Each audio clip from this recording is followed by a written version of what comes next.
Yo, halo kalian semua, bersama saya lagi Profesor Y, dan kali ini kita berada di episode spesial Ramadan, ya, membuat Ramadan Anda menjadi lebih baik. Dan di episode-episode sebelumnya, video-video sebelumnya, saya sudah membahas tentang apa yang disebut dengan kurikulum Ramadan ini, dan kiat-kiat untuk kita sukses dalam Ramadan ini yang saya rangkum dalam apa yang bisa saya sebut sebagai 5 sukses Ramadan, ya. Dan udah ada 4 video sebelumnya. Setelah ini kita akan mencapai video sukses yang paling akhir. Dan ini udah hari Ramadan keberapa ya? Sekarang nggak 14 ya. Dan sepertinya untuk yang terakhir ini saya akan menunggu momen yang tepat, sehingga mungkin di video selanjutnya saja. Sukses yang terakhir ini akan saya bahas tentang Lailatul Qadar, karena ini masih pertengahan juga, belum di akhir.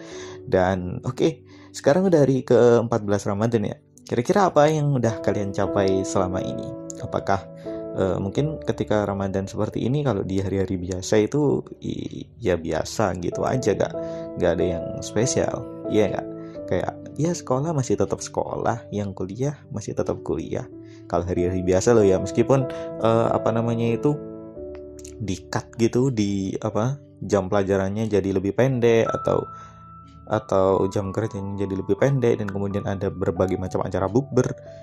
Dan ya intinya hari-hari ketika pertengahan Ramadan masih seperti biasa. Yang nggak biasa mungkin rasa kantuknya ya, kalau siang-siang bisa lemes gitu.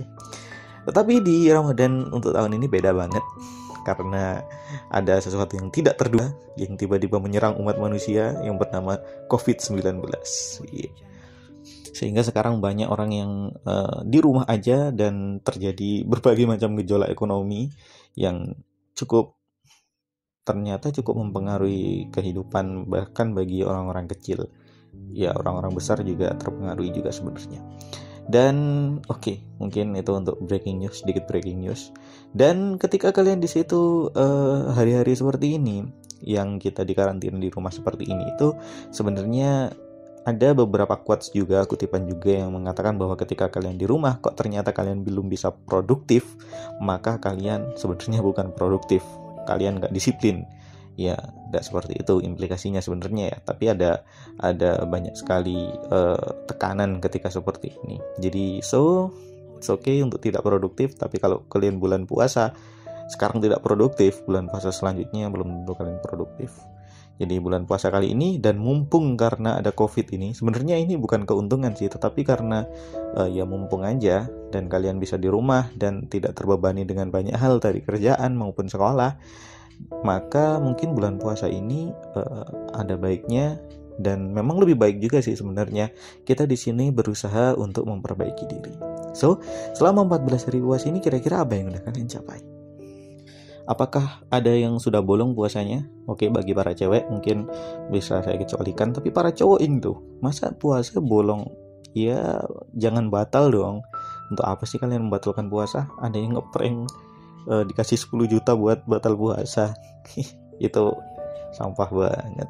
Dan ya, kira-kira insya Allah gak ada ya dari pendengar-pendengar saya yang setia ini orang yang batal puasanya hanya karena prank 10 juta. Meskipun saya juga pikir-pikir, sepertinya kalau dikasih 10 juta, apakah saya akan tetap puasa? Entahlah. Ya, jangan mencela orang lain. Oke, mungkin dari kalian yang sudah 14 hari puasa ini, apakah sudah ada perubahan dalam diri kalian? Oke, jika mungkin tidak ada perubahan dalam diri kalian, maka kemungkinan besar ada sesuatu yang harus kalian hilangkan dalam kebiasaan-kebiasaan kalian. Puasa ini sebenarnya adalah sebuah tameng. Kalau di dalam dalilnya itu, puasa ini adalah sebuah tameng yang di situ membentengi diri kita dari pengaruh-pengaruh buruk, entah itu dari lingkungan ataupun dari setan. Dan dalam bulan puasa ini, karena lingkungan yang kondusif dan setan juga dibelenggu di neraka, entah itu dibelenggu atau mungkin dibelenggu secara harfiah atau secara konotatif, karena ketika berpuasa lingkungan lebih kondusif, maka benteng ini bisa jadi lebih kuat ketika kalian berpuasa. Nah, tetapi yang menjadi masalah adalah benteng ini itu lemah di dalam. Mungkin dari luar pengaruh itu ya tinggal sedikit, tetapi yang ada di dalam itu yang benar-benar sangat mengganggu. Contohnya apa yang ada di dalam? Hawa nafsu, terus rakus, dan kemudian malas, ya dan lain sebagainya. Nah itu kan ada berbagai macam kebiasaan-kebiasaan buruk yang harus kalian hilangkan, sehingga kalian dalam puasa ini benar-benar menjadi tameng kalian, yang di situ bisa menempa diri kalian menjadi lebih baik lagi. Nah, mungkin ketika saya di sini menjelaskan seperti ini tentang kebiasaan-kebiasaan buruk yang mungkin sudah biasa dilakukan saat puasa, kalian mungkin bisa menyebutkan beberapanya. Tapi yang akan saya sebutkan di sini adalah kebiasaan-kebiasaan yang di situ menghilangkan pahala puasa dan juga sering kali dilakukan oleh banyak orang.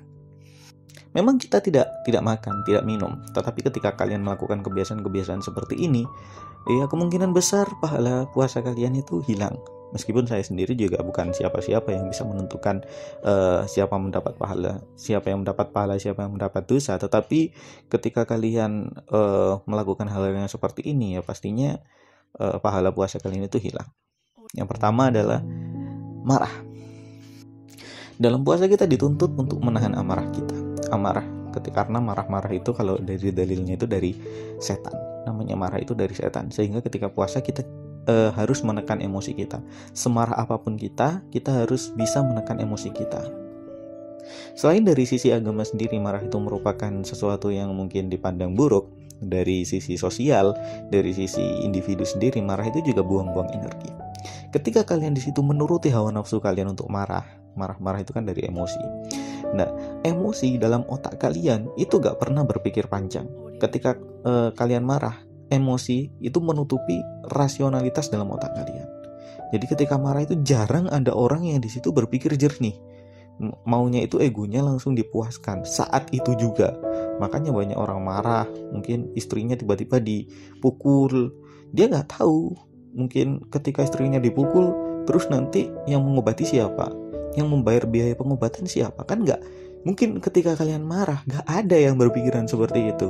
Atau mungkin ketika kalian marah karena nggak dikasih uang saku, wah iya saya marah, saya nggak mau makan, iya soalnya puasa, saya nggak mau makan lagi, nggak akan mau buka gara-gara marah. Padahal nggak tahu, kalian nggak pernah mikir, meskipun kalian ngambek seperti itu, kalian nggak makan terus kalian sakit, yang sakit itu kalian. Nggak ada orang marah itu yang berpikir jernih. Mereka cuma memuaskan ego. Ya, inilah saya sedang marah, perhatikan saya. Itu benar-benar menghilangkan pahala puasa ketika kalian marah. Dan yang kedua adalah rasan-rasan atau gibah atau menggunjing.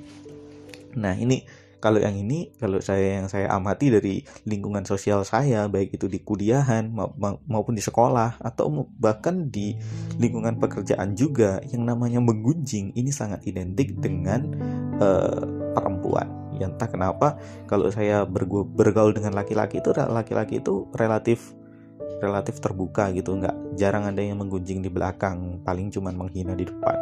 Kalau goblok ya dibilangin goblok aja, kamu goblok, nggak ada dia tuh itu kebiasaannya goblok banget sih. Tapi ketika ada anaknya dipuji-puji, padahal di belakang digunjing. Nggak, cowok insya Allah nggak seperti itu. Dan ya circle teman cowok saya biasanya langsung to the point aja, goblok kamu.